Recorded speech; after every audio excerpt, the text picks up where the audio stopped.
Fala galera, Diego Ribas, editor da G-Fight, para mais um Direto de Vegas, exatamente.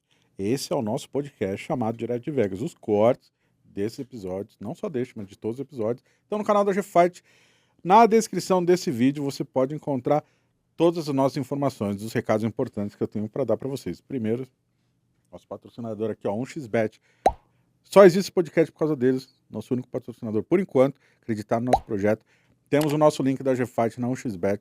Vai na descrição aqui desse vídeo que você encontra ali também o link para o nosso grupo no WhatsApp, nosso grupo no Telegram, para assinar nossa newsletter, para se tornar membro do canal. Ou seja, 2026 a gente está bombando, tem todos os links aqui na descrição desse vídeo.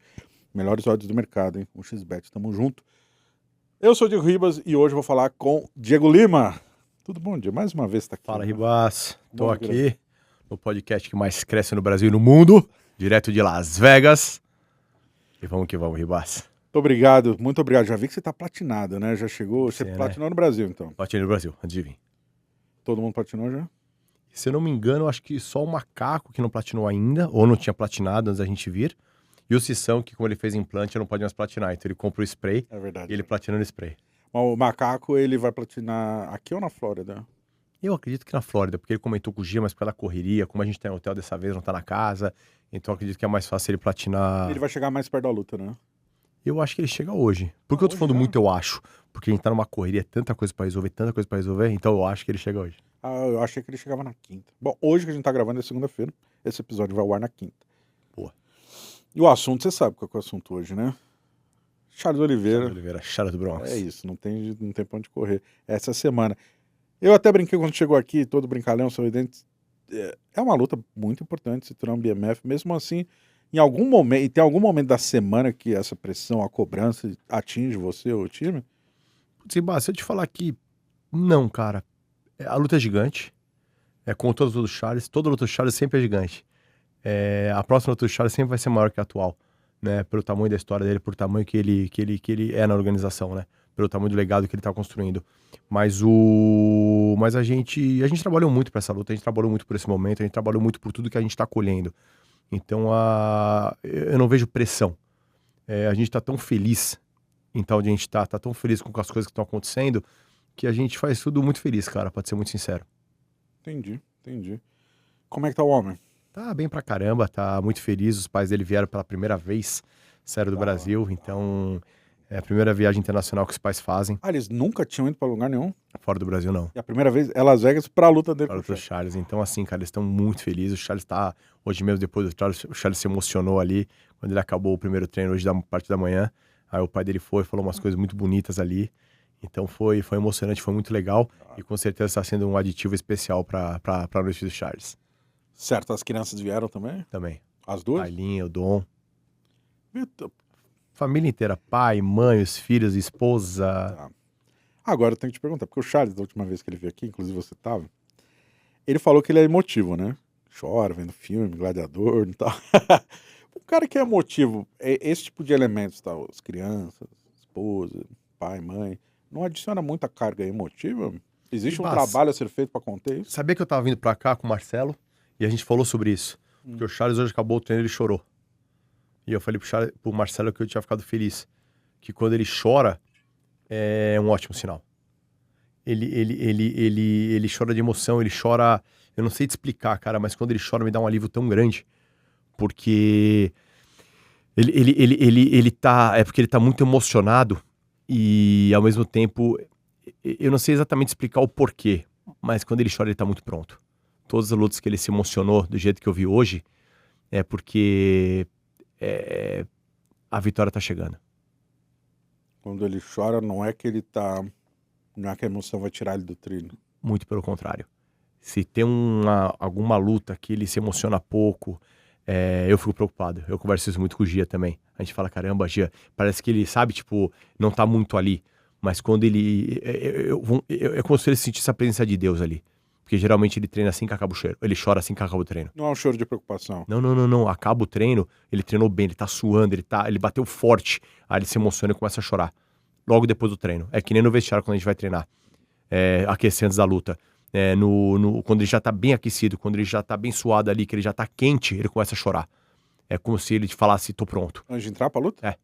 Então no vestiário, quando ele começa a bater a manopla, ele começa, eu sinto, né, a manopla muito mais forte, eu sinto as pedradas muito mais forte, e cada porrada que ele dá, ele puxa uma lágrima. Então Mas toda luta ele chora? Então eu sinto, é como se ele, cara, é a presença de Deus ali com ele. Eu tenho certeza disso. Caramba, não sabia, então. E isso é muito louco, até, assim, acho legal ter esse podcast pra gente abordar esse tipo de tema que pouca gente sabe, que não dá pra abordar em entrevista normal. O Cezinha falou isso também, É mesmo? que ele tem essa descarga emotiva, ele chora bastante antes de entrar pra luta. É que eu acho que são choros e choros, né? Uhum. Eu acho que deve ter alguns lutadores que às vezes podem chorar de preocupação, chorar de nervosismo. O Charles, ele chora de felicidade. É aquela emoção de, puta, que da hora, tá chegando. Finalizei Vou o buscar. camp, Exato, deu exato. tudo certo. É aquele choro de dever cumprido, sabe? Só falta Aquele sair na choro de mão. agradecer a Deus, falar, Deus, obrigado por tudo isso. Então ele fica arrepiado, ele chora. Só falta sair na Então, mão. exatamente. Quando ele se emociona muito, é a vitória cada vez mais perto. Interessante. Nossa, eu não fazia ideia disso. Que da hora, até arrepiei. Porque é muito louco o Cezinha, porque o Cezinha, pô, uma jamanta de grande, né? Sinistro. E ele falando que se emociona e tal, mas ele mencionou... Mas mais ou menos nesse mesmo segmento, de emoção, de agradecimento ali. Foi exatamente isso que ele falou, que ele, quando ele, perto de entrar, coisa de 5 minutos antes de lutar, que é do tipo, acabou o camp, deu tudo certo, tô bem, vou lutar, eu vou ganhar um dinheiro pra sustentar minha família, é isso, velho, agora eu vou fazer o que eu preciso fazer, porque o camp, palavras dele, é o que, porra... Eu acho que é um choro gostoso, é um choro de felicidade, é igual, vamos supor, eu choro praticamente todas as lutas antes de entrar, na cortina. Eu me emociono sempre quando os lutadores vão no face-to-face. Quando anuncio ali, que abre aquela cortina e o atleta entra, que eu entro filmando, que eu sempre posto, né? A gente fala, bora, bichão. Ali eu me emociono, eu seguro o choro pra não chorar. É o seu show. É o seu show. E na hora da luta também, antes de abrir a cortina, que eu vejo aquele, sabe, que dá aquela pequena brecha na cortina, a gente vê aquela galera gritando, porque é muita coisa envolvida. Sim. A gente não tá indo simplesmente, vamos trabalhar, não é isso. A gente tá indo realizar um sonho.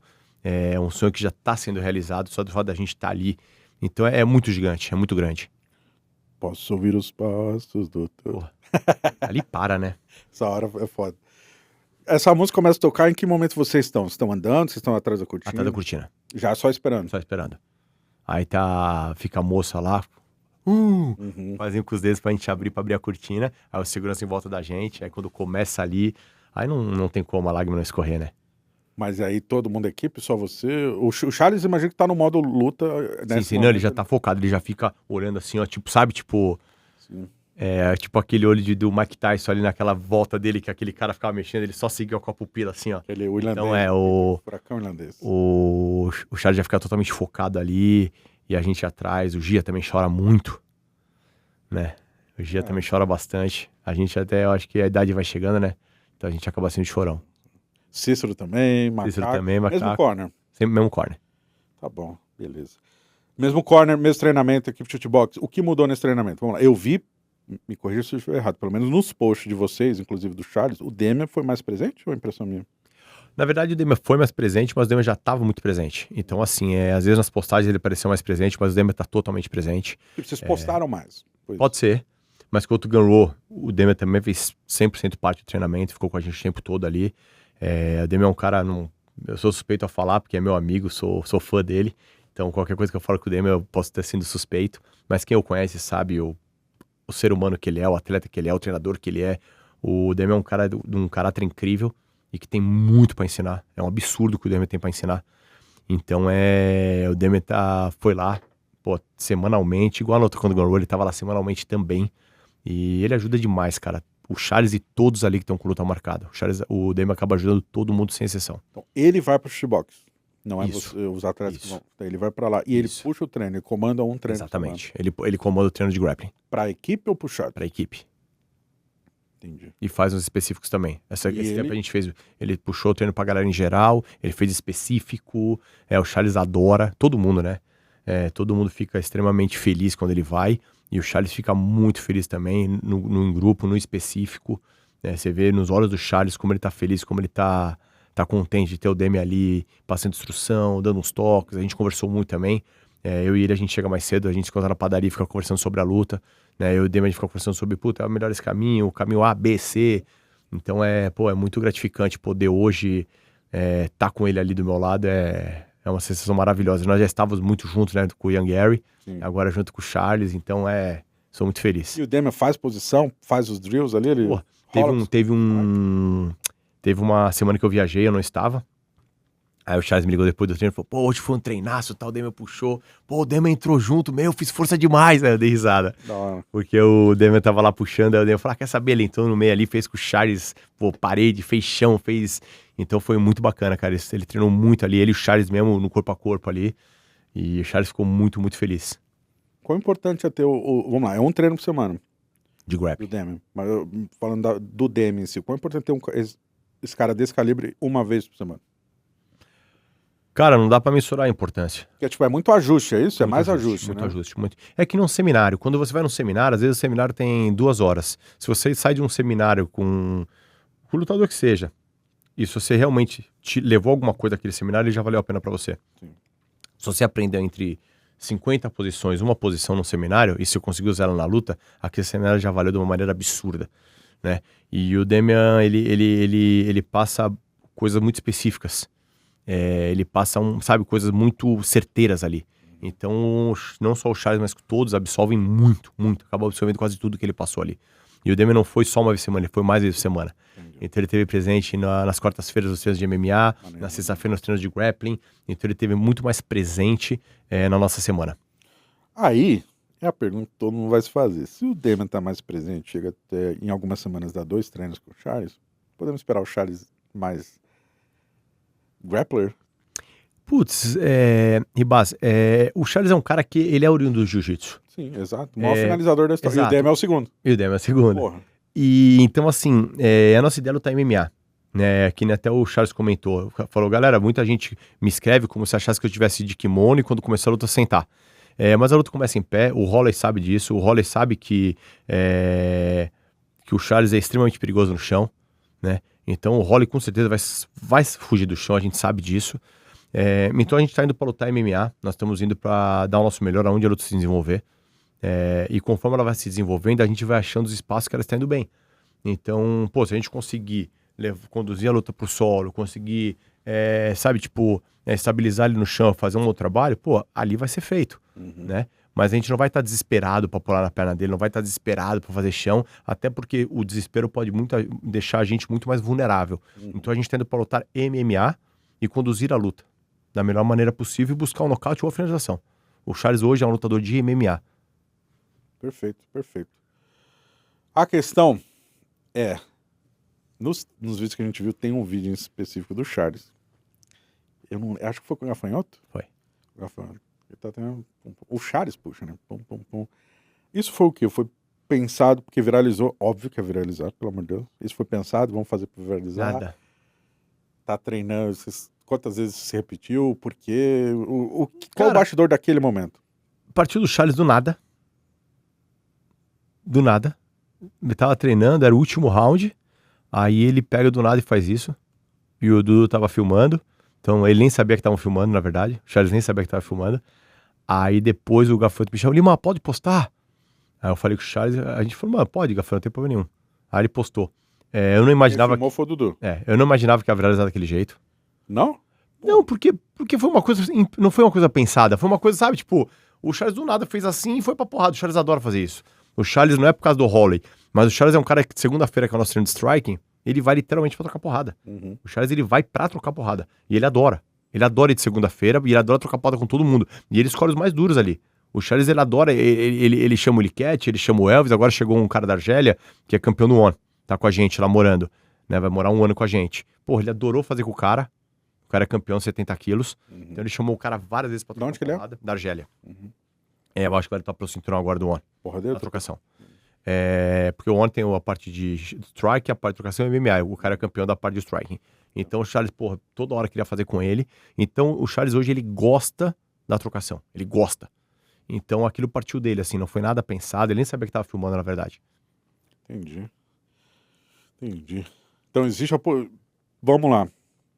5 assaltos, muita coisa pode acontecer. Existe um dos muitos cenários que a luta chega até o final. É possível. Improvável, né? Improvável. Pelo retrospecto dos dois. Mas chegando até o final, nos 10 últimos segundos, o Max faz isso.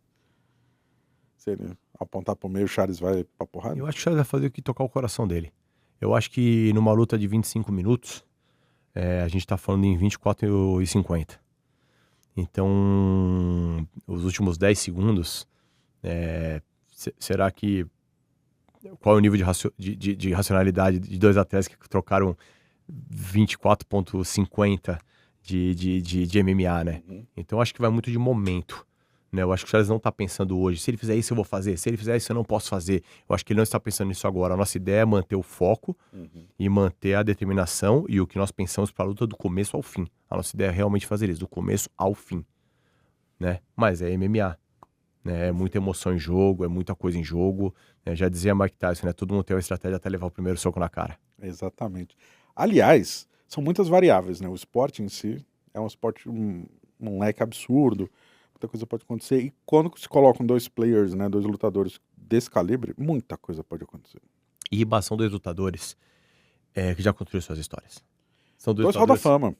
São dois lutadores que eles estão fazendo o quê? Hoje eles estão simplesmente aumentando o legado. São dois lutadores que financeiramente, graças a Deus, já estão bem. São dois lutadores que profissionalmente já conquistaram praticamente tudo que um lutador pode conquistar. Eles conseguiram os lugares mais altos, ambos foram campeões da categoria, ambos são amados em seus países e no mundo. O tempo que os dois têm de UFC é muito tempo. Ambos têm praticamente 15 anos de... Se juntar, os dois são mais de 30 anos de MMA, de UFC. Então é a quantidade de lutas que eles têm. Então hoje eles não estão mais lutando por dinheiro. Hoje eles não estão mais lutando por, sei lá, por status. Hoje eles estão lutando por tesão, por prazer, por amor. Eles estão lutando porque eles gostam do que eles fazem, porque eles amam o que eles fazem e porque eles fazem por ele para aqueles que amam eles de verdade. Então até a pressão dos dois sai. Eu acho que são dois caras totalmente diferentes da primeira luta, onde os dois tinham um sonho, os dois queriam buscar algo, os dois queriam se provar dentro do octógono. Os dois já estão mais do que provados, os dois são realidade. Então acho que os dois hoje 100% fazem por amor. Os dois poderiam se aposentar e viver já bem. Você sabe disso, todo mundo sabe disso. Os dois não precisam mais fazer o que eles fazem. E se os dois estão lá, em alto rendimento, e no lugar que eles estão, disputando um cinturão do BMF, que é único, não adianta você despontar na categoria para participar desse cinturão, não. O BMF é para poucos. Né? Não é para quem quer, é para quem pode. Não, nem tem ranking BMF. Não tem ranking, não tem nada. Então, pros dois hoje, depois de tantos anos do UFC, estarem disputando esse cinturão, é a prova de que nenhum dos dois tem nada a perder. Muito pelo contrário, eles só estão aumentando o legado. Nada a perder. Muito a ganhar. Muito a ganhar. Muito a ganhar. Porque não é só o cinturão, é quem você ganha, né? Porque uma vitória sobre o Charles, uma vitória sobre o Holloway, conta muito. Porra. Você imagina o Charles vencendo essa luta, que vai vencer, pela primeira vez da história, a gente poder ter uma luta com dois cinturões. O Dana White nunca pôs dois cinturões na mesma cintura. Nunca. O campeão BMF nunca lutou pelo linear. Vai ser a primeira vez na história que isso pode acontecer. É verdade. Mas é a primeira vez na história que a gente pode ver talvez o Dana White e o The Rock, um em cada ombro e os dois colocando o cinturão. É verdade, é verdade. É a primeira vez na história. Cinturões em jogo. É então, verdade. assim, então é muita coisa em jogo, cara.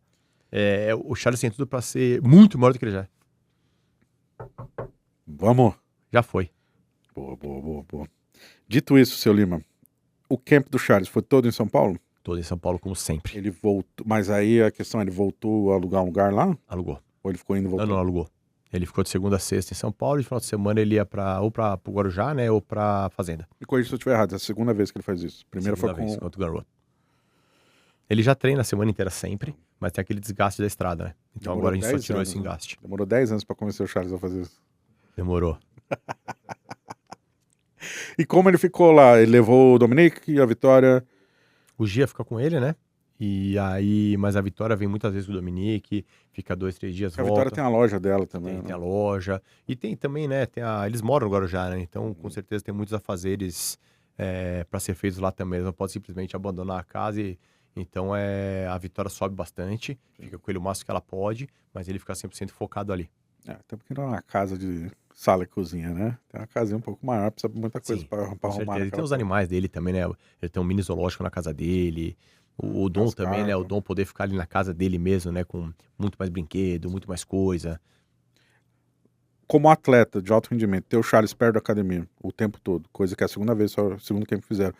O quão benéfico isso dá para descrever ganhos? Total.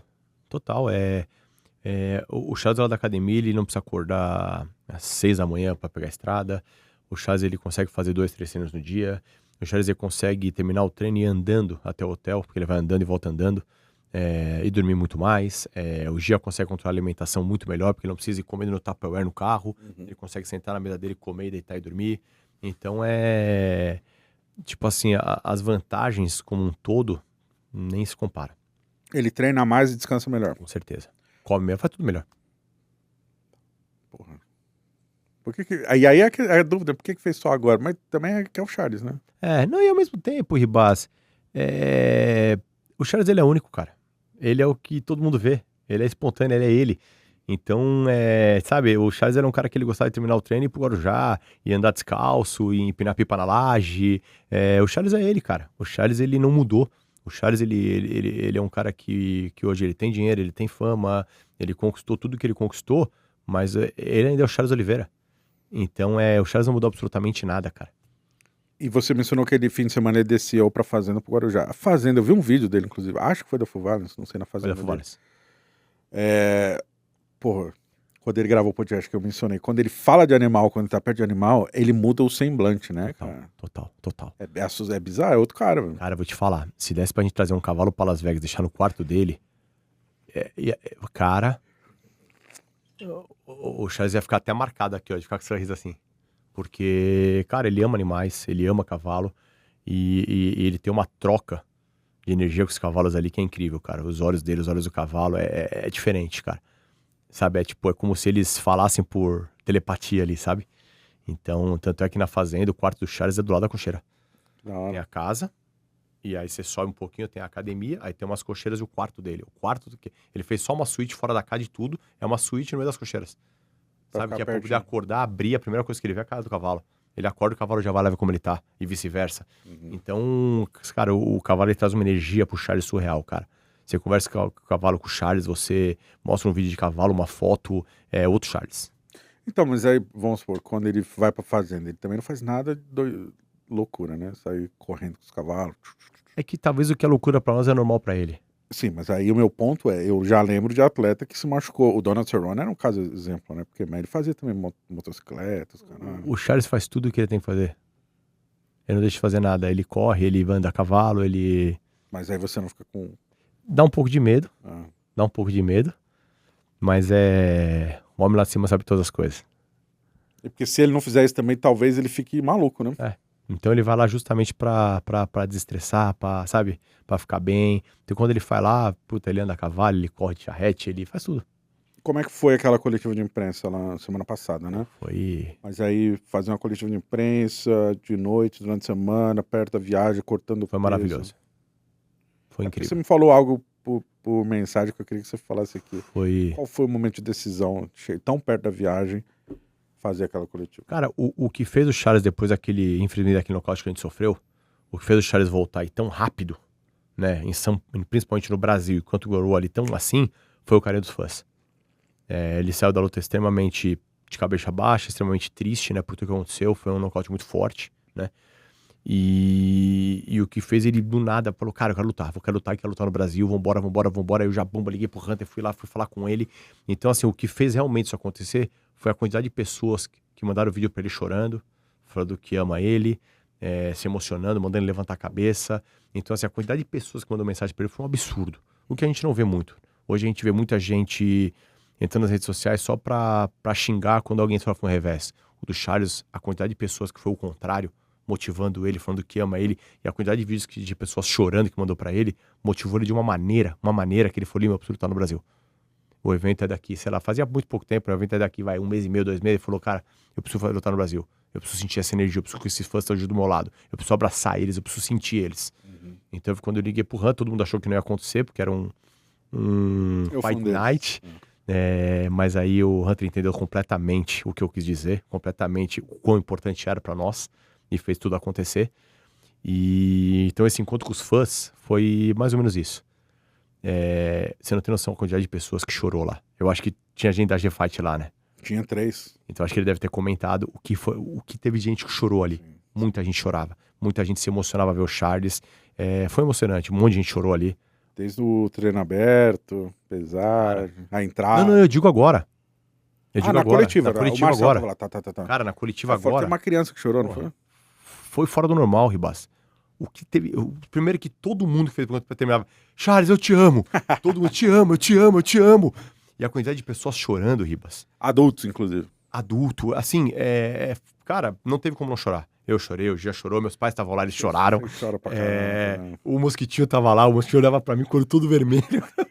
Que foi emocionante, cara. Então, assim, não tem como você não pegar uma energia positiva disso. Tinha muito fã lá ou era mais imprensa? Não, muito fã, muito fã. Muito fã, o teatro encheu. Então, acho que todos os ingressos que deixaram disponíveis, as cadeiras disponíveis, foram lotadas. Isso mesmo durante a corte de peso, viagem. Porque a viagem não é só pegar o avião, né? Você viaja muita gente, Sim. Família, pai, mãe viajando pela primeira vez. Mesmo assim, vale a pena esse momento. Muito. Foi muito. o quê? 1 horinha? Menos? Deu umas 2. Tá. Porque, contando tudo, né? E o Charles estava no Guarujá, né? Porque a gente ia viajar. Então o Charles veio do Guarujá, foi lá na coletiva e voltou pro Guarujá. Mas eu tenho certeza que valeu e muito a pena. Porque, sabe, tipo, a galera chorando porque só querendo só um abraço. Eu sou de um abraço, sabe? Tipo, cara, foi lindo. E depois ali ele fez uma sessãozinha, bateu foto com a galera, tirou o autógrafo? Não deu, porque o UFC pediu pra não fazer os seguras do teatro, porque era muita gente. Senão a capa dele tá lá até agora. Então, e não tem como a gente abrir pra 10 e não abrir pro resto. Sim. Então fica uma coisa desagradável. Então, pelo Charles ele faria. Porque ele, quem conhece, ele sabe que ele tira foto com todo mundo. Mas o pessoal da segurança pediu pra, por favor, terminar ele poder ir embora, porque senão eles não iam conseguir controlar, né? Mas as pessoas que iam lá no microfone fazer uma pergunta e começavam a chorar, aí a pessoal da produção, que era do hotel, falou, não, melhor não, Charles, vem cá dar um abraço. Aí chamava os caras e dava um abraço, e a molecada chorava. Aí o Charles fazia assim, sabe, tipo... Então foi lindo, cara. Foi muito bonito. Foi muito bonito. O Marcel postou, acho que tinha uma fila de fã pra bater foto com você, inclusive, antes de começar. Foi, cara. Fez uma fila gigante. Então você também faz sempre isso que acontece? De fã te reconhecer? Cara, geralmente sim, cara. Não graças é muito a Deus. comum também o treinador ficar famoso Sim. no meio do nicho, né? Mas graças a Deus eu acho que, como são muitos atletas, né? Claro, o Charles, a maior ascensão que nós temos. Mas nós temos também muitos outros atletas, né? Então hoje, pô, muita gente quando vê também vem tirar uma foto, vem me dar um abraço. Eu recebo muita mensagem também nas redes sociais, sabe, de incentivo. Recebo muitos xingamentos também, já fui jurado de morte também. Mas graças a Deus eu reconheço, tenho muito, muito carinho, assim, eu fico muito feliz, cara, com isso. Beleza. Vamos falar da luta ali em si. Vamos lá, você é especialista no Muay Thai. Muay Thai e Muay Thai para MMA. Dito isso, me analisa a trocação do Max Holloway. Eu vejo, tal, não sei o que, mas eu não sou lutador, né? Enfim, mas o Max Holloway, primeiro, o cara que tem o maior volume de golpes da história do UFC. Me corrija se eu estiver errado, mas também não tem o poder de nocaute que muitos da categoria têm, do 7-0. Como o Dustin Poirier, Justin Gaethje, talvez o Fiziev e tal. Topura e tal. Me fala dele, o que ele é bom, o que faz ele ser tão bom em pé? Cara, o Holloway tem um excelente boxe, né? Não é que ele não tem punch, é que o Holloway ele é um cara que ele não é muito de carregar os golpes. Ele trabalha muito com os braços e o soco dele já sai daqui, já sai com muita velocidade, né? Isso é muito usado no boxe. Eles não carregam muito o golpe. Então isso às vezes pode até tirar um pouco ali da potência do golpe, mas ao mesmo tempo a velocidade traz muita potência pro golpe. Então por isso que o Holloway tem um volume muito grande, porque ele joga aqui, ele vai te acertando. Então os golpes dele são de extrema velocidade, por isso que ele pontua tanto, né? Só que ele, quando ele joga o corpo, ele tem muito poder de nocaute, que ele fez com o Gaethje. Ali ele jogou os golpes com força, então ali ele nocauteou na hora. Finalzinho, exato. Né? Então, isso acaba expondo um pouco mais o atleta, mas ao mesmo tempo dá um poder de nocaute gigante, né? Então o Holloway ele tem a mão muito boa, extremamente boa, e como teoricamente muita gente fala, ele não tem punch, não é que ele não tem ponte, é que ele dá muita prioridade pro volume. E o volume faz com que muitos lutadores gostem do jogo. Porque entre elas fala, puta, até que dá pra trocar. Pum, leva um golpe, fala, puta, vou dar também. Então ele faz com que os lutadores caiam no jogo dele.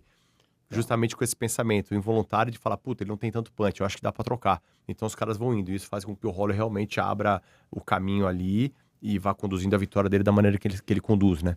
Então, mas isso assim, é uma característica muito boa dele, de um boxer mesmo. Então o Holloway é um cara assim muito, muito, muito bom em pé, cara. Ele tem as mãos muito rápidas, ele movimenta muito bem e aplica muito bem os golpes, cara. E o jogo de perna dele também é bom? Assim? Também é bom. Ele trabalha ali uns frontais, né? Então, ele é completo, cara. Hoje eu acho que não existe mais um lutador limitado no patamar que eles estão. Tá? Você vai falar, puto, mas e o chão dele? Ele também não é bobo de chão. Você entendeu? Se ele fosse 10 Bob anos Chão, ele não de estaria UFC. onde está. Então, lógico, tem uns que se destacam muito numa área, muito em outra, só que hoje quem tá nesse patamar é muito bom de MMA. É que nem o Charles, que era do chão, mas tá com uma excelente trocação, né? Então, hoje, o MMA em si não é mais aquela defesa de cada um defende a sua modalidade. Hoje todo mundo tem que ter um MMA, né? Então o Rolly ele evoluiu em tudo, só que com certeza a principal característica dele são as mãos, é o boxe. Então, se a gente fosse dizer o que precisa ficar mais de olho, o maior perigo do Max são as mãos. Com certeza, com certeza. E porque assim, o Max ele não tem aquela mão, é que nem você falou que o Topuria vai e já arranca a cabeça, mas uma sequência grande de golpes também te tonteia. Então ele abre o caminho. Então as mãos do Rolly vão abrindo o caminho pro nocaute. Vão abrindo o caminho pra vitória. Né? O Topuria não, o Topuria é um caçador que quando ele joga pra arrancar a cabeça, né? E já o Rolly não, o Rolly ele vai trabalhando em cima do volume, então ele vai pontuando muito, vai abrindo ali o rosto do oponente e ao mesmo tempo também tonteia. Você levar uma sequência de golpes no rosto também vai te tonteando, né? Então são estilos diferentes, porém excelentes boxes de ambas as partes. Tem gente que diz que o Charles é acertável. Faz sentido esse tipo de análise? Já vi diversos Cara, gringos depende do que a gente fala aqui que é um acertável, porque você... recebe golpes. Mas então não, assim, mas por que eu digo assim? O Rolly é o cara que o quê? Que você comentou no começo? Volume de golpes. E isso, estão falando das lutas que ele fez com o Charles ou com as outras? Todas. Então todos são acertáveis, você parar pra ver. Porque senão ele não seria os caras que... Então o que eu quero dizer é o quê? Que o Charles ele é um cara que ele nunca luta pra não perder, ele sempre luta pra ganhar. Então, ao mesmo tempo que ele vai pra definir a luta, por isso que ele é o recordista de vitórias por vias rápidas da história do UFC, isso também acaba expondo ele um pouco mais. Então, é bônus e ônus, né? Então, não é que ele é acertável, é que o Charles é um cara que ele entra pra definir a luta. Então, da mesma maneira que ele está indo definir a luta, ele acaba ficando um pouco mais vulnerável por este motivo também. E esse sempre foi o Charles, e é por isso que o Charles chegou do tamanho que ele é, e é por isso que o Charles é tão emocionante nas lutas dele, né? Então, Mas assim, com certeza a gente trabalha muito isso, a gente trabalha muito a movimentação de tronco, a gente trabalha muito a movimentação de cabeça, porque a gente não quer que ele seja alvejado. É claro que não, né? Não é que a gente acha legal, a gente não quer que ele seja alvejado. Mas do outro lado tem um cara que tá treinando pra alvejar.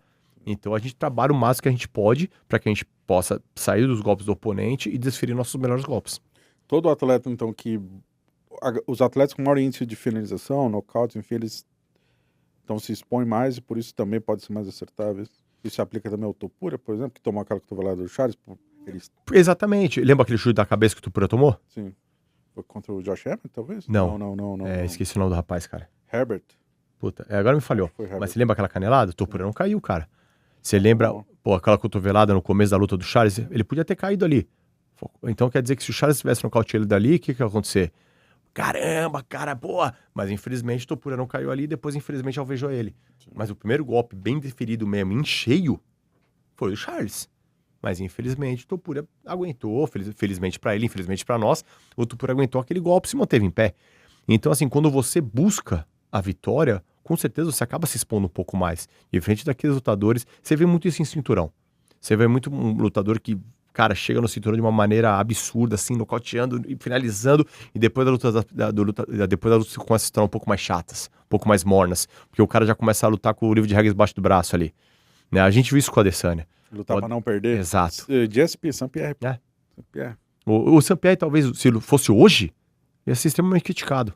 Não, o final da carreira dele, ele era pragmático, velho. Eu acho ele sinistro. Monstro, um dos melhores da história. Mas hoje, talvez ele seria vaiado. É possível. Você entendeu? O Khabib foi vaiado. Antes da luta, antes de ganhar do Conor e ficar muito famoso, o Khabib era vaiado, cara. Mas, cara, então assim, é que nem vamos supor, a gente tá vendo ali o Makhachev e o Chimaev, por exemplo. Cara, as duas lutas deles eu vibrei, achei sensacional. Muita gente falou, pô, fica só agarrando, só amarrando. Cara, o nível técnico que esses dois caras apresentaram nas últimas duas lutas... E o domínio, né? Cara, como você me pega e domina do jeito que eles dominaram o campeão. Sim. Cara, desculpa, é de tirar o chapéu. Exato. O Makhachev é um cara que toda luta dele se expôs muito. Toda luta dele foi alvejada, pode perceber. Até contra o Moicano ele levou um golpe ali. Levou. Então eu achei que o Maddalena ia ganhar dele.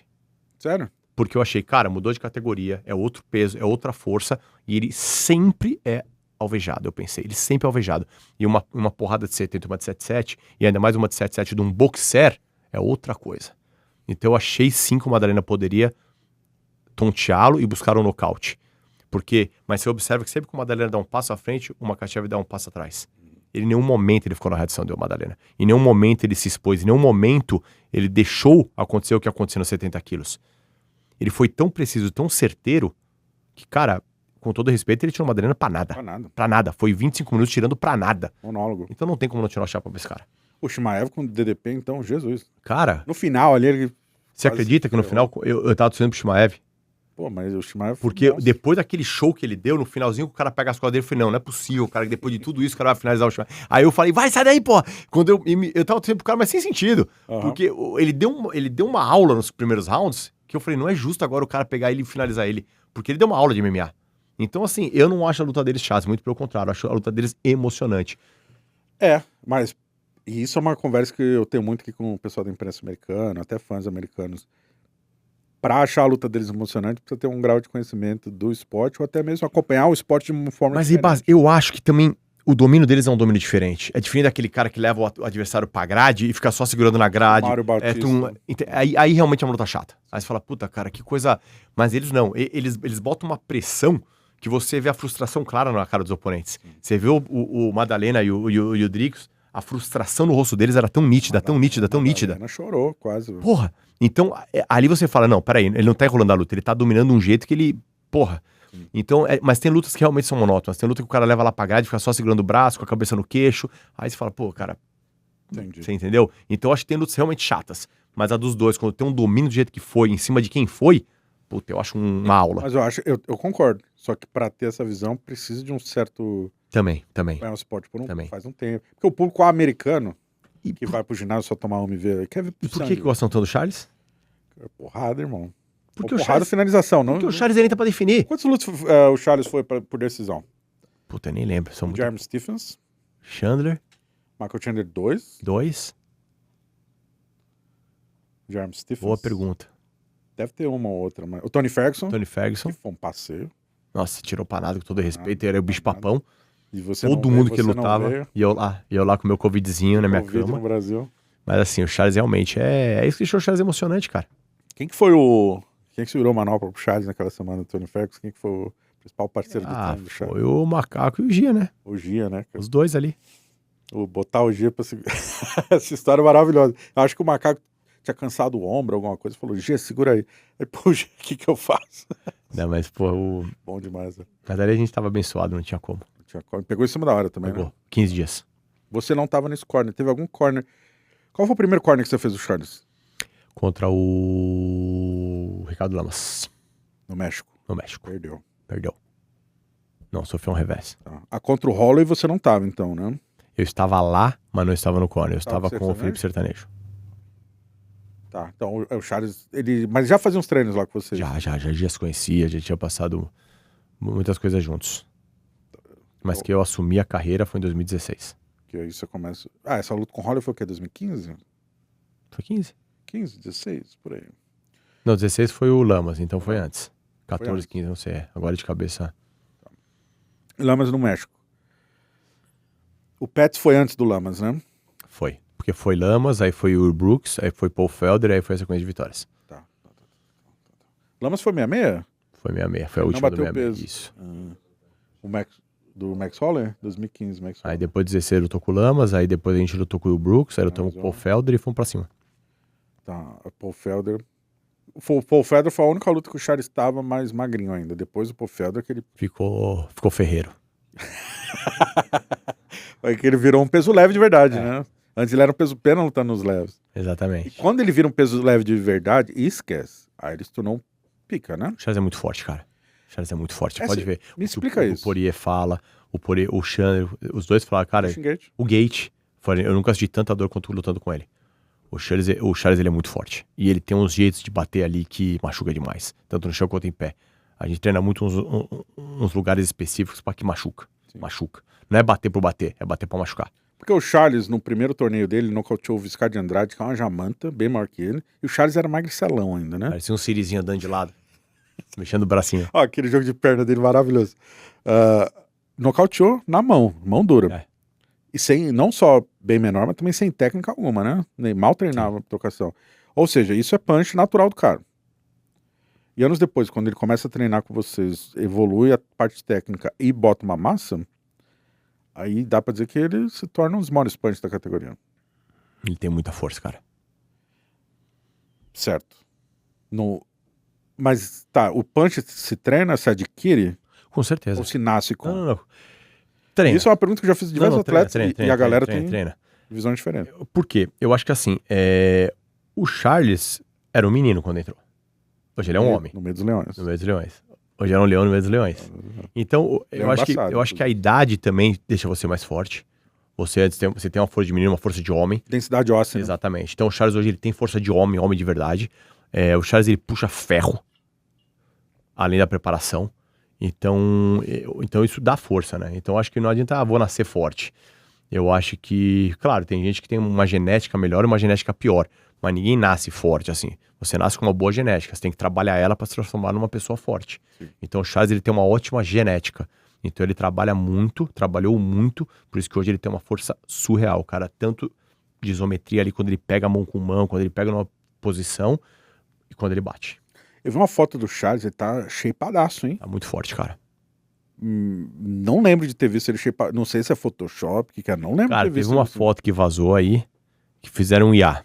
Mas não sei se é essa que você tá falando, porque o Charles tá extremamente forte. É que teve uma que fizeram uma montagem ali, mas Mas a foto dele na academia, que ele tá sem camisa e o ângulo vem daqui, pega o ombro esquerdo e ele tipo... É que faz hoje o você nunca sabe o que é, né? Exatamente. Hoje você nunca sabe o que tá acontecendo, dá medo isso aí, que você não sabe quem é. Mas o Charles tá muito forte, cara. Ele tá mais shapeado que de costume. Cara, ele tá na melhor forma física dele. E o fato dele estar mais shapeado de costume é o quê? Mudou algo na alimentação? Ou é reflexo desse camp todo em São Paulo? Acho que é reflexo de tudo, cara. Até do embalo, né? Se você parar pra ver, cara, quanto que ele lutou com o Topuria? Jesus, junho do ano passado. Então a gente tá falando aí em 3 lutas em menos de um ano. É verdade. Então até o tempo, cara. Fazia tempo que ele não fazia isso. Então se você parar pra ver, o tempo de descanso foi pequeno e o treino não parou. Então realmente ele tá muito bem, cara. Qual o segredo de aumentar o ritmo de lutas, né? Como você mencionou, de junho pra fevereiro, março, sei lá, foda-se, 10 meses, 9 meses. 3 lutas em 9 meses. Uma luta a cada 3 meses. Coisa que ele não fazia antes. Sim. E aos 36. Cara, o Charles é um cara que ele não bebe, não fuma, ele dorme durante a noite, ele não é de ficar saindo por rolê, ele descansa de verdade, ele é um cara muito família. Então, o tempo que ele tem de descanso ali, ele descansa muito com a própria família dele. O Charles é um cara muito ligado à natureza. E eu acredito que o contato com a natureza te energiza bastante. Então, acho que são vários fatores para que ele consiga se manter um atleta em alto rendimento com a idade que ele tem. E vontade. Eu acho que vontade. Eu acho que, lógico, tudo tem exceções às regras, claro. Mas o Charles é um cara muito centrado. É um cara que ele se alimenta bem. É um cara que... ele faz as coisas bem feito, cara. Então, acho que isso te dá uma longevidade muito melhor. E faz parte do plano ele ser mais ativo a partir de agora? Continuar com essa... Cara, não te digo que isso é um plano, tá? Porque a gente sempre vai pensando nas coisas conforme elas vão acontecendo. A gente nunca sentou e falou, Charles, vamos lutar em junho, em novembro? Nunca fizemos isso. A gente vai vendo as oportunidades aparecendo. Então, tudo são oportunidades, né? Então, que nem ele lutou com o Topuria. Então, ia rolar o UFC no Brasil. E ele queria por todos aqueles motivos. A gente foi e fechou. E aí, fizemos aquela luta absurda. Aí a gente falou, agora é a hora do MMF. Começamos a conversar com o Hunter. Pintou. A data era essa. Se a gente pudesse escolher Casa Branca, talvez a gente teria ido pra Casa Branca. Mas legal. Vamos lutar na Casa Branca então. Esse é um cara gigante. Mas a oportunidade não. Era em março. Então a gente abraçou a oportunidade. Então a gente agora não estamos pensando na próxima luta. Mas, se Deus quiser, o Charles metendo a porrada, vencendo o Holloway, se pintar uma oportunidade, vocês querem estar na Casa Branca? Nós estaremos na Casa Branca. Então não é que a gente tá pensando em lutar... Exato. Então não é que a gente tá pensando em lutar 3, 4 ou 5 vezes no ano, ou talvez uma. A gente tá vendo como as coisas se desenrolam. Conforme as coisas vão se desenrolando, se estão bem pra nós, se o Charles está bem, se ele tá motivado, se ele tá fisicamente, mentalmente bem, por que não? Tá. Vocês não vão pra essa luta, então, com um plano em mente do tipo, ganhando, vamos desafiar tal pessoa, esse tipo de coisa? Minha cabeça passa muitas coisas. Eu, como empresário, como head coach, eu penso em muita coisa, mas o foco do Charles é 100% a luta. O foco do Charles, mas o teu? O meu foco, eu foco em várias coisas. Então você já tem uma ideia? Teoricamente, eu sempre tive, né? Quando a gente lutou lá atrás, eu falei, lembra que a gente tava já fechando as próximas 3 lutas do Charles? E todo mundo, 9 meses, estamos na 3ª luta do Charles. Você tinha mencionado que o BMF era o foco, né? Então, aconteceu. Independente do resultado, estamos aqui hoje lutando pelo BMF. Então, eu falei isso lá atrás. que eu falei que a gente ia fazer 3 lutas em um ano. Uhum. E eu fui criticado. Né? E que o meu foco nesse ano era o BMF. Mas é porque isso é o seu trabalho de empresário, né? Nós fizemos 3 lutas em um ano e estamos lutando pelo BMF. O treinador, se fosse só treinador, não teria esse pensamento. Acho que não. E um trabalho não atrapalha o outro? Eu acho que ajuda. Tá. Porque hoje em dia houve uma futebolização no MMA. Hoje em dia muita gente caiu de paraquedas desse mercado, achando que é um mercado que está dando dinheiro, porque o MMA é o esporte que mais cresce no mundo, está longe de ser o maior. Né? É a primeira vez que o time que fechou, 7,7 bi. Jesus. Estamos falando de 1,1 bi por ano. Jesus. Então, assim, o crescimento é um absurdo. Eu não tô falando MMA, tô falando do UFC, tá? Uhum. Por que eu digo isso? Não, o UFC é Porque 90%. o UFC é maior que o MMA, cara. Essa Muita é a pura gente realidade. fala lutador de UFC. Exato, o UFC hoje ele é maior que o Pop Sport, cara. É foda. Então o UFC ele é gigante. É um trabalho excelente que foi feito pelo Fertitti, pelo Dana White, agora com o Hunter. Então, assim, o trabalho que eles fizeram é fora do normal. É fora do normal. Né? O UFC se tornou gigante. Então muita gente vê isso como um cofrinho. Então muita gente quer entrar no mercado para ganhar dinheiro. Mas não é muito por aí. Porque os lutadores não são produtos. Tá? Eu trabalhei no pet shop. Eu discordo. Eu discordo, por isso que eu trabalho diferente. Empresa é um produto. Eu discordo com muita coisa. Por que eu tô te falando isso? Por que eu entrei no empresariamento? Porque eu comecei a achar um absurdo muita coisa que acontecia. Eu achei um absurdo os lutadores serem tratados como produtos. Porque quando eu trabalhava no pet shop, se eu tinha uma ração que vencia, era muito fácil jogar no lixo e colocar outra no lugar.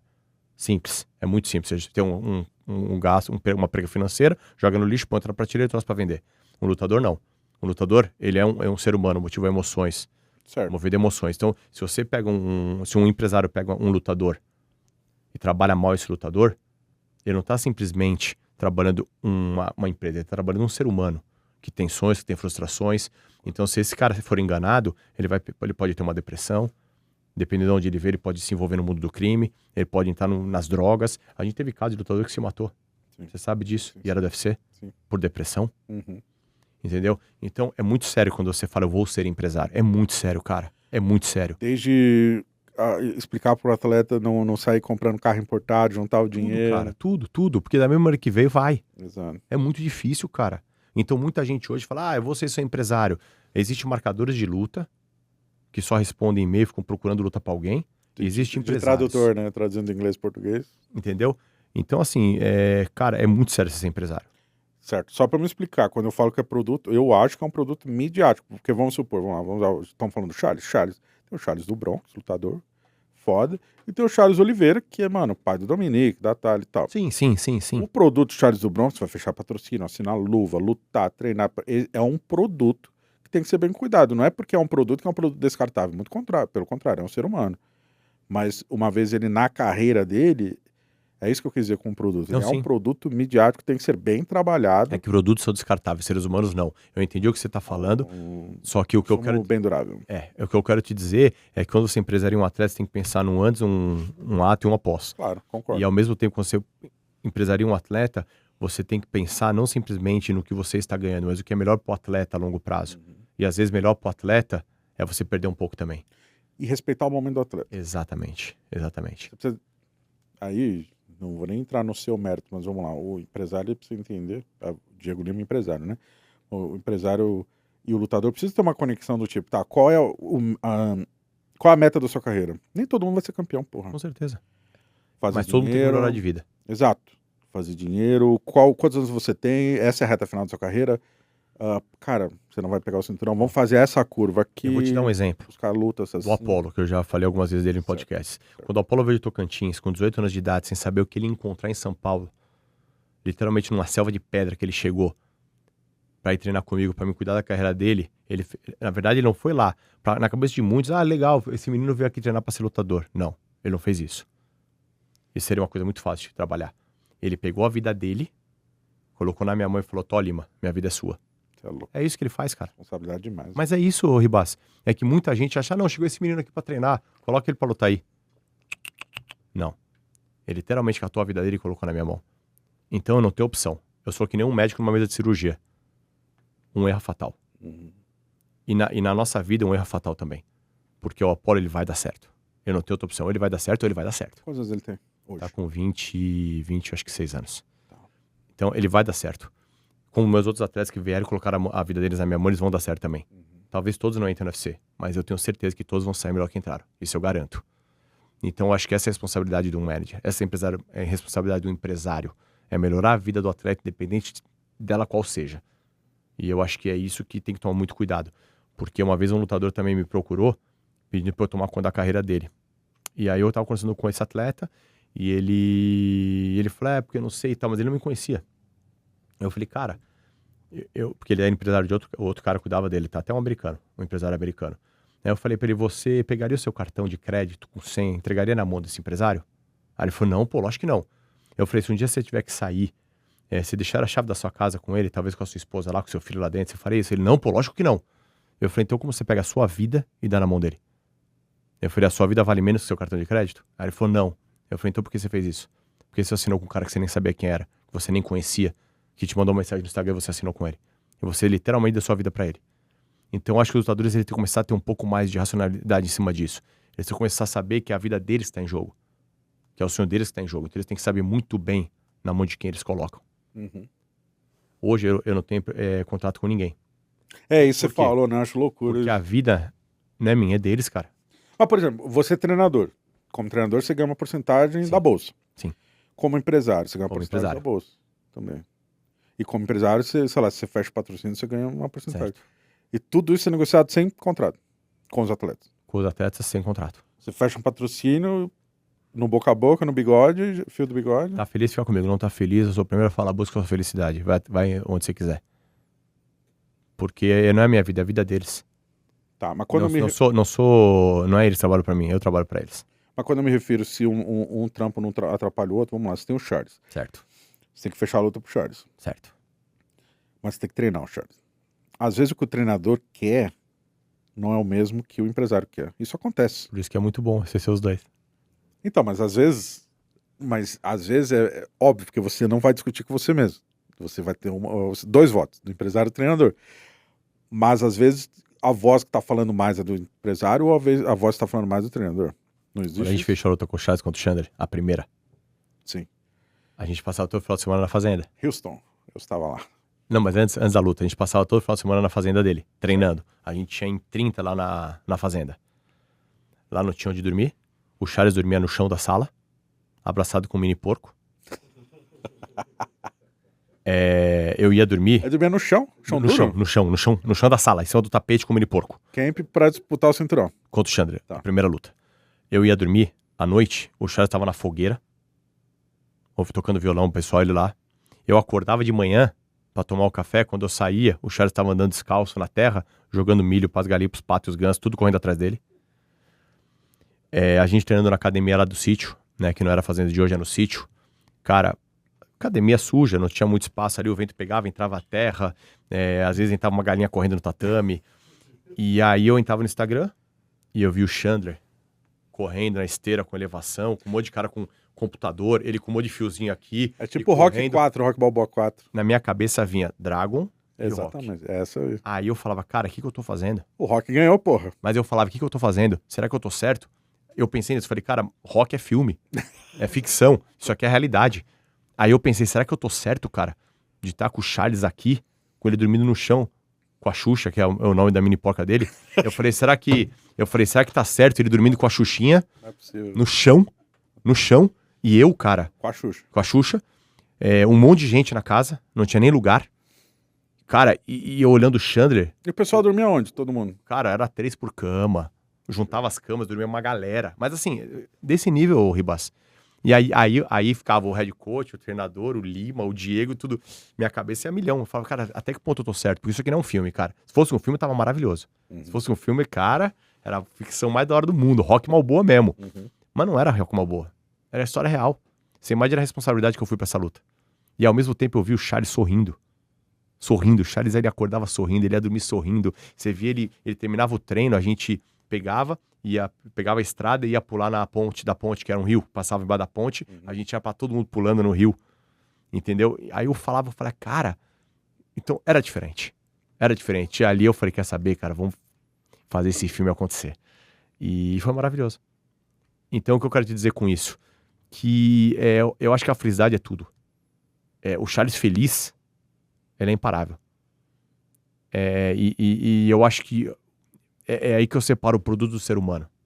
Quando você pensa que você é um produto só na empresa, eu acho que você diminui um pouco seus objetivos. Quando você chegar no cinturão, o que vale o cinturão? Qual que é o preço do cinturão? Ele tem um preço. Você vai na lojinha do UFC, paga $1.000 e compra. Uhum. Só que qual é o valor desse cinturão? Só quem olha pra trás e vê o caminho sabe o valor dele. Quem olha pra trás e não vê o caminho percorrido, nunca vai dar valor pro cinturão. Vai ver o cinturão só como objeto financeiro. Porque cinturão por si, cara, você consegue comprar uma réplica no UFC. Você é o melhor do mundo naquilo que você faz, né? Mas aí que tá. Se é aquele cara que trocou de treinador que nem eu troco de cueca, se é aquele cara que só lutou por dinheiro, quando ele chegar no cinturão, ele vai falar, caramba, que da hora, ganhei não sei quanto. Agora, quando é um Charles, ele vai pegar aquele cinturão, ele vai olhar pra trás, ele vai ver o médico falando pra ele que ele não podia lutar, que ele não podia fazer esporte. Grãozinho de mostarda. Ele vai ver o pai dele pegando o dinheiro da conta de água e falando pra ele, ó, não vamos pagar água, se inscreve no jiu-jitsu. Aí ele vai ver ele chorando, ele sorrindo, ele perdendo, ele ganhando. Entendeu? É diferente, cara. É sobre valores, não sobre preços. Mas só pra finalizar o assunto, a relação que você fez nesse tema pra dizer que manager e treinadores juntos faz sentido. Qual é o grande benefício? Porque eu acho que o manager e o treinador eles têm que estar muito envolvidos. Eles têm que querer a mesma coisa. Porque é difícil o manager ter essa relação com o atleta, né? Exato. A maioria dos atletas não sabe, nunca sentou com o manager na vida. Nunca falou com o cara pessoalmente. A maioria, tá? Principalmente brasileiro, que os managers são americanos, que eles só conversam por Instagram. Uhum. Então, eu acho que para você poder desenvolver e você ser feliz na sua vida, você tem que ter um contato direto com aqueles que cuidam de você. Você tem que ter um contato olho a olho. E você tem que querer a mesma coisa que o cara. Vocês têm que ter os mesmos sonhos, vocês têm que ter os mesmos desejos e vocês têm que lutar por eles juntos. Então, para mim, ser empresário e ser treinador é a melhor coisa do mundo. Por quê? Porque isso faz com que eu consiga trabalhar da melhor maneira possível e ouvindo o atleta que está do meu lado. Eu sei quando o atleta está no peso, eu sei quando o atleta está feliz, eu sei quando ele está com um problema de cabeça, eu sei quando ele faltou no treino, eu sei quando ele não está vindo no treino, quando ele está presente no treino, quando ele se treinou bem, eu sei de tudo. Então é muito mais fácil eu trabalhar. Entendi, perfeito. Muito cedo pra gente pedir uma previsão sobre esse episódio, vai sair na quinta-feira. Uma previsão de como acontece a luta? Não é que é cedo, Ribas. É que o Charles tem muito poder de nocaute e finalização. Então eu acredito, cara, eu acreditaria muito no TKO ou numa finalização. Por que eu digo TKO? No ground and pound ali. Num ground and pound, ou pós um TKO, que nem o Gate. Exato. Eu acredito ali eu acredito que um TKO ali seria um resultado que eu acredito muito. Já nocauteou alguém, tipo, apagar, assim, sem choro no inverno? No treino já. Não, na luta. Teve uma que ele entrou contra o... Mickey Lentz? Não. O Jared Gordon, alguma coisa assim? Que ele deu aquele aperto, e o cara caiu na... Verdade. Mas na Kidal ele começou a dar vários, né? Aquele clean hands que ele segurou a perna e deu aquele pancadão. No Chandler foi um TKO também, né? Que ele mandou aquele direto de encontro, voltou cruzando. Aí o Chandler correu. Na revanche, né, ele correu 5 Sim, assaltos, né? bem parecido ali.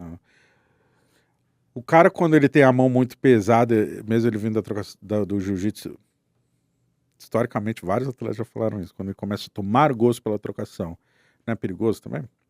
Não tô dizendo agora. Eu acho que o perigo ele acontece quando você luta pra vencer. É o que a gente conversou no começo. Eu acho que não é nem questão de pegar gosto ou não pegar gosto. Porque o cara que tem um poder na mão, ele vai pegar gosto maior, porque ele deita os caras na porrada. Cara, o Topuria tá nocauteando todo mundo. Sim. O Topuria era grappler, porra. E o dia que o Topuria levar um pancadão e cair, que pode acontecer, a luta, pode. Um monte de gente vai criticar, vai falar, também vai com tudo, vai pra arrancar a cabeça, não se movimentar bem. Tava na cara que isso ia acontecer um dia. Porra. Galera no Instagram sabe tudo, velho. E o Topuria, um dia pode acontecer. E eu gosto do Topuria, tá? Um cara que eu respeito muito, trato ele muito bem, ele me trata muito bem, a gente conversa. Sou amigo do empresário dele. Até porque você fala espanhol benzão, sim, né? Então, assim, sou amigo do empresário dele, sou amigo do pessoal do UOL. Então, assim, agora o Universo Online? Do evento deles, né? Que nem agora o Apollo vai estar lutando lá, agora em Barcelona. Vai estar fazendo a luta lá. Por isso você foi lá com o Ian Gary uma vez pra Barcelona? Exatamente, o Gustavo Gabriel lutou lá, mas foi em Madrid. O Gustavo Gabriel lutou lá, o Ian Gary estava no corner comigo, agora o Apollo vai estar lutando lá. Eu, infelizmente, não vou estar presente, que eu vou estar palestrando em Boston. Então não vou poder estar em Barcelona, que minha família é de lá, adoraria. Mas assim, sou muito amigo de todos, cara. Do Inigo, do Arturo, de todo o pessoal ali do O e da estrutura do Topuria. Passando essa luta aí do Charles, você vai ficar aqui uns dias a mais? No máximo 2. Porque nós temos já Alan Nascimento, nós temos Norma, nós temos Ian Gary, talvez? Quinhas. Ochoa? E tem outros nomes que eu não posso falar. Alguém falou Ochoa ali atrás da câmera. Não ouvi ninguém falar.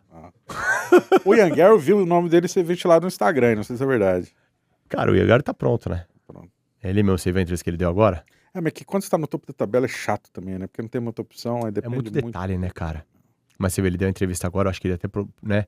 Acho que faz uns 2, 3 dias, que ele falou por que o número 1 escolhe tanto data, escolhe tanto prazo e não tá pronto. Ele falou, o número 1 tem que estar pronto sempre. Mas que tem o Ramadã, né? Sim. Tá rolando agora, inclusive. E o Anguera é um cara que tá sempre pronto. Você pode ver, as lutas do Anguera é sempre em menos de um mês.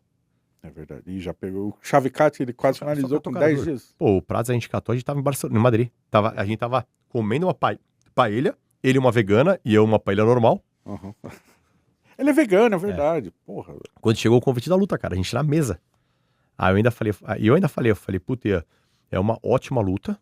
Eu falei, só que o prazo é muito curto. Eu falei, pô, o prazo já tá vindo de um campo com o Jeff Neal, então ele já tá vindo embalado. Eu falei, a gente tá aqui em Madrid, tranquilo, comendo. Aí ele falou, confia em mim. Tô pronto, pode deixar. Ele falou, vai na minha. Ele falou, é vitória. O tempo era curto, né? Aí a gente conversou e pegamos a luta. Então o Young era um cara que ele tá sempre pronto, ele tá sempre no peso. Ele tá sempre treinando, nunca para. Então quando fecha a luta, ele só foca no objetivo. Na estratégia. Ser manager do Charles te toma mais tempo do que tudo? Em comparativo? Sim e não. Sim, porque a demanda é gigante. Mas o Charles é um cara tão fácil de trabalhar, tão fácil de trabalhar. É maravilhoso trabalhar com o Charles, cara. Você e o Macaco batem muito cabeça? Porque toda entrevista ele fala, deixa o Diego e o Jorge baterem cabeça. Tranquilo. Graças a Deus, não.